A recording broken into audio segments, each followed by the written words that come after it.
רותי אסיס, את כתבת את הספר הזה, שמח במקלט. לא עכשיו, נכון? מתי כתבת אותו? בעקבות מלחמת עופרת יצוקה, אחרי המלחמה עדיין זה כתבתי נחשב אותו. מבצע, גם המלחמה. מבצע. כמה שמח במקלט באמת יכול להיות? תראי, זה אוקסימורון, אבל אפשר לעשות שמח גם במקלט. זאת אומרת, כל הספר הזה נכתב אחרי מחקר מאוד מעמיק, על פי מודל שנקרא Basic PH של פרופסור לעד.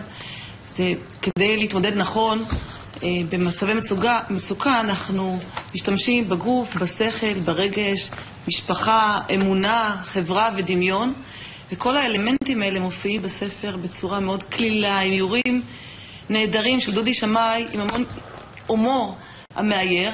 אני אתן כמה דוגמאות, זה ספר פרקטי, ממש פרקטיקל גייד להורים, מעשי, מה עושים, אנחנו עזרה ראשונית מיידית. מה למשל? אני אתן לכם לדוגמה, אם אנחנו נדבר על גוף, האלמנט הראשון, אז בדרך כלל במצב של לחץ, יש איזשהו רכיב גופני, כדי לפוגג את המתח ואת הלחץ, אנחנו עושים הרפיה, אנחנו סופרים, כמו דוקטור רייטי סיפרה לנו, כולם, הדובי והחתול, אתם רואים שם בתקריב, אז כולם ככה מאגרפים את הידיים, סופרים עד 4, ואז משחררים לאט לאט.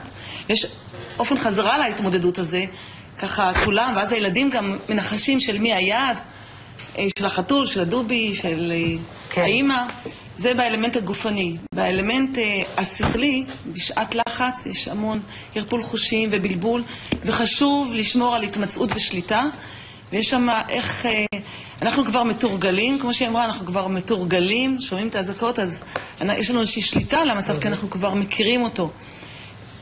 רגש, במצב של לחץ, יש קשת רחבה של רגשות, קיצור, זה לא רק כן, צריכים לצייר ולכתוב, יש פה ציור וכתיבה ודמיון מודרך. יש ממש פרקטיקל גייד, ונקודה אחת חשובה שבאמת חשוב לי לסיום, כי לא ראיתי שהיא מופיעה.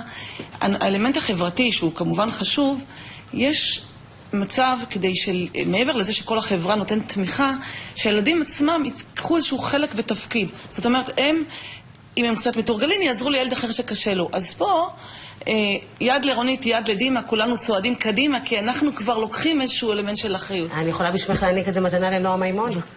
בשמחה, זה מה שהתכוונתי לעשות.